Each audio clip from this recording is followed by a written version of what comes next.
Yang menarik juga Bang, video-video ini sebagian katanya sudah dititipkan ke Koni Rakundini dan kemudian Alah. dibawa ke Rusia dan sudah dinotariatkan.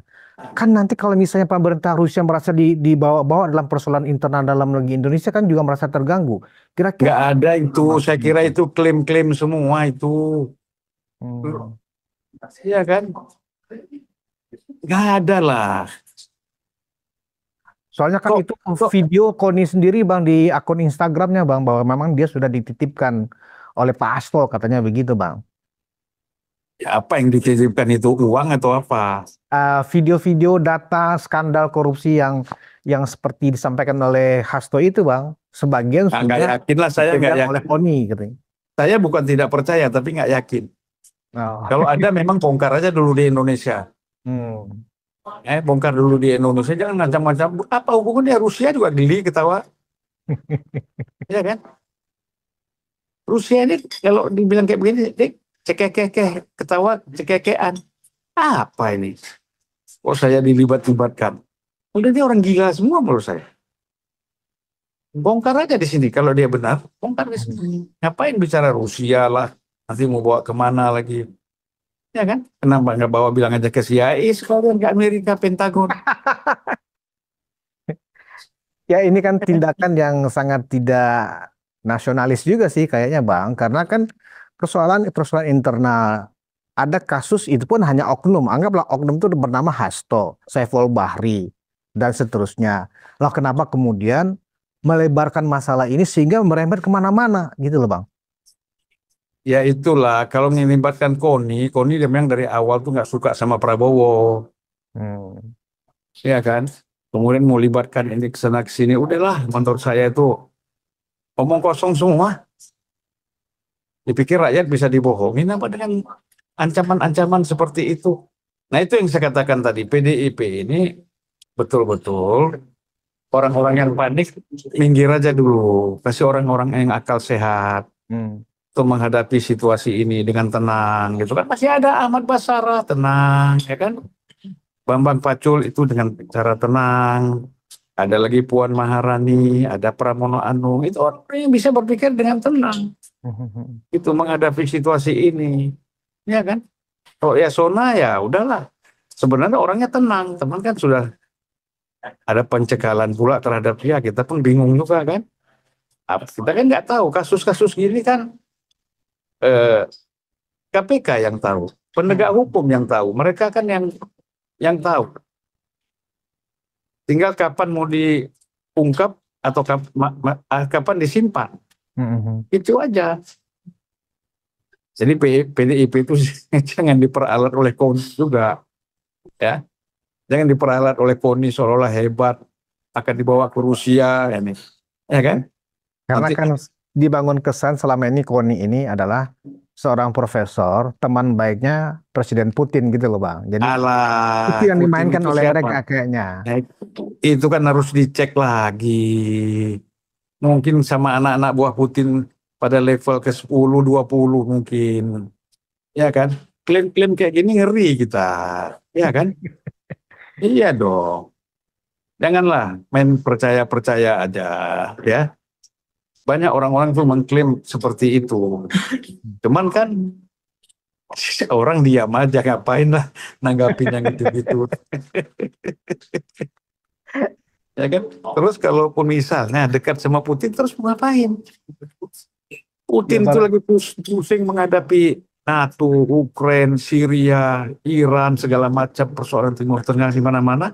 Terus bicara soal KONI bawa berkas ini. Kita lalu apa ini? Soal pribadi lagi. Ih, saya masih sehat kata Putin, belum sakit. Ya sedih juga sih Bang. Akhirnya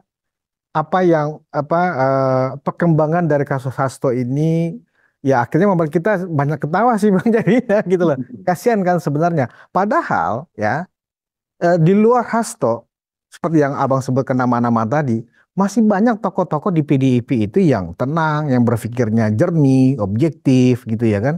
Kenapa sepertinya mereka tuh diam Bang?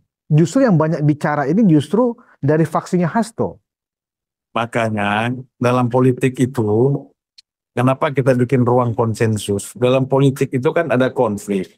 Ya, Konflik itu kan diselesaikan dengan satu konsensus. ya. Ada rekonsiliasi dan konsensus. Mm-mm. Menghasilkan win-win solution, kan gitu. Ya, ya. Ya kalau kita ini misalnya kekuatan kita cuma 20, ya solusinya kita cuma dapat 20. Yang lawan kita yang lebih kuat, ya dia dapat 80. Kan begitu, harus real dong. Iya, iya. Jadi politik tuh nggak ada kalah menang pokoknya itu nggak ada, ya kan? Ya. Kan ada win-win solution. Jadi carilah, ya kan? Siapa yang dipersoalkan, siapa yang menjadi masalah. Menurut saya Jokowi itu sudah selesai masalahnya, ya kan? Kan kalau kita ungkap lagi kan persoalannya ini, aduh kita mundur lagi. Kalau menyangkut Pak Jokowi kan, Mm-mm. itu. Apakah Pak Jokowi, nama-nama itu tidak berani bersuara? Mungkin mereka melihat sejauh ini suasana kebatinan Bu Ketum mungkin masih berpikir emosionalnya masih seperti yang terjadi sama Hasto. Jadi mereka nggak berani dulu untuk mengajak bicara Bu Ketum bagaimana menyelesaikannya secara lebih dingin gitu, Bang. Apa seperti itu mungkin, Bang? ya bisa jadi, artinya ibu masih emosional, Mm-mm. katakanlah kalau lebih lebih hebat lagi berkabung, Lagi dengan berkabung. ya kan? Eh, karena Hasto ini jadi tersangka, Mm-mm. sehingga orang sungkan untuk mengajak ngobrol lebih sehat dan lebih tenang. Mm-mm. Dan dia tidak ada orang yang sekarang bisa menjadi siapa yang bisa memberikan masukan, ya, untuk menyelesaikan masalah ini, gitu. Kalau dulu kan saya bilang itu seperti kita selalu ingat ada Pak Taufik Dimas, ya. Ya. Mm. Nah, sebenarnya sekarang tuh bisa ada Mbak Puan, ya kan gitu. Mm-mm. Tapi kan tadi itu Puan dianggap faksi yang berbeda dengan Hasto, ya kan? Nah, itu jadi akhirnya situasinya jadi panas seperti ini. Jadi kalau menurut saya, tidaklah rekonsiliasi, konsensus, menghasilkan satu pandangan, satu jalan keluar, Mm-mm. ya kan, apa yang harus dilakukan. Jadi jangan ngotot, kekuatan kita berapa, kan harus sih politik itu kan gitu. Jadi taktik strategi itu Mm-mm. harus menghitung kekuatan, gitu loh. Jangan sampai nanti kalau kita dengan kekuatan kita kecil, ya kita tetap ngotot, bisa jadi nanti dampaknya bukan hanya persoalan Hasto aja, PDI pun bisa surut, jangan-jangan bisa bubar, Ya, ya. ya kan? Ya, kita kan tidak mengharapkan itu. Masa partai yang lahir dari reformasi, dari berdarah-darah, makin kecil makin bubar kan gitu. Nah, oleh karena itu menurut saya harus cari jalan keluar. Jangan ikut orang-orang yang berpikir emosional, Mhm. yang perlu, ya kan? Semua partai politik itu rawan susupan. Mhm. Disusup seolah-olah dia kawan benar, padahal dia lawan. Tapi masuk dari dalam, Mhm. bikin situasi makin panas, ya kan? Nah, si Ibu Ketum ini kurang sabar nanti lama-lama. Iya, iya. Kita tidak mau nuduh, tapi kemungkinan penyusupan itu kan partai komunis saja yang hebat bisa disusupi, ya kan? Jadi kalau menurut saya eh, apa lebih hati-hati. Mhm. Kalau Sayang Pak Begi kan sudah nggak tahu saya masih bisa diajak komunikasi nggak oleh PDIP, kan beliau ahli intelijen ya. Mhm. Bisa menanyakan kepada Pak Begi ini kira-kira dari sudut pandang intelijen seperti apa. Iya, iya. Masalahnya kan Pak Begi kan sekarang orang pemerintahan, masih orang pemerintahan, Bang, sebagai Menko Polhukam lagi ya kan? Ya, tapi kan pernah begitu dia diangkat menjadi Menteri Menko, Hmm. Hasto langsung bilang dia bukan kader PDIP kan gitu. Iya. Jadi semua mau dimusuhi bagaimana? Iya, iya.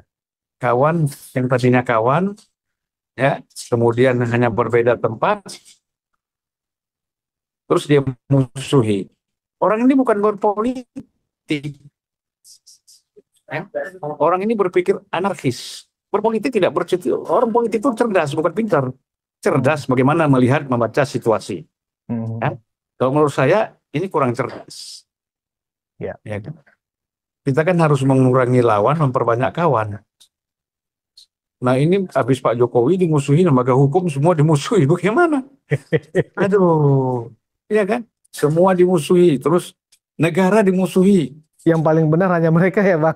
Nah, negara dimusuhi, terus dibilang ini data akan dibawa ke luar negeri, bawa ke Putin. Ini Putin orang gila apa? Ya enggak. Emang dunia, tiap negara itu kan punya aturan. Maksudnya kalau dibawa ke Putin, nanti Putin benci sama Jokowi, terus benci sama Prabowo. Udahlah, Pak Budius, sedih kita. Nah, Bang, sebenarnya yang dimaksudkan bukan dibawa ke Putin. Koni ini kan selalu mengesankan di akun sosial medianya dia itu aktivitas-aktivitas dia itu selama menjadi profesor di Rusia itu di Saint Petersburg itu adalah teman baiknya Presiden Putin gitu loh Bang. Nah, begini, ya, latar belakangnya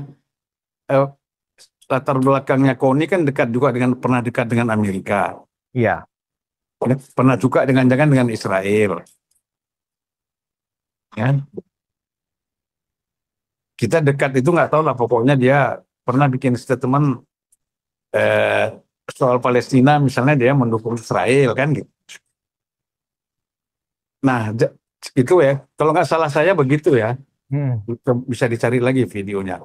Nah sekarang kan orang ngambil profesor di sana kan biasa, apa hubungannya sama Putin? Banyak orang-orang Amerika, CIA, orang-orang profesor di Amerika, itu dokter-dokter di Amerika mengambil profesor di Rusia itu biasa. Namanya orang ingin melakukan semacam komparasi secara ideologis dan politik, itu biasa. Terus kalau orang ngambil profesor di Rusia menjadi perhatian Putin, apa hubungannya? Kecuali yang ngambil profesor itu sekelas mantan presiden ya, mau ngambil profesor di Rusia, atau seorang pemikir hebat misalnya seperti Nurholis Majid, Gus Dur itu mengambil profesor di Rusia, itu Putin mungkin menjadi perhatian Putin. Kalau kelasnya Koni siapa? Pemikirannya tuh apa? Cuman analisis ecek-ecek remeh-temeh kok. Terus Putin punya perhatian di situ.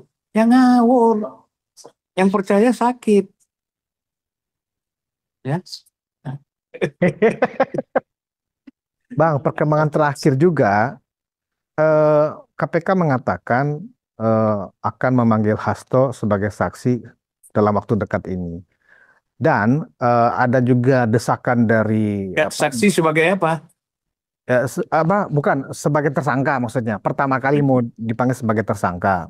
Nah, juga ada kemungkinan Ibu Mega juga akan dipanggil KPK sebagai saksi, maksudnya gitu Bang. Nah, itu kemudian dianggap oleh PDIP, nah itu bagian dari namanya framing baru, ya kan gitu loh. Padahal memang itu kan satu paket. Karena kan kasus Hasto ini kan terkait dengan PAW Bang. PAW yang harusnya ke Aprilia Rizky, ya kan? Rizky Aprilia maksudnya. Kemudian oleh DPP diusulkan adalah Harun Masiku yang suaranya cuma 5.000. Nah, tanda tangan PAW itu selain Hasto juga ditandatangani oleh Ibu Mega sebagai ketua umum. Nah, katanya KPK ingin mengkonfirmasi apakah betul Ibu menandatangani seperti itu. Artinya kan Ibu Mega harus dipanggil oleh KPK.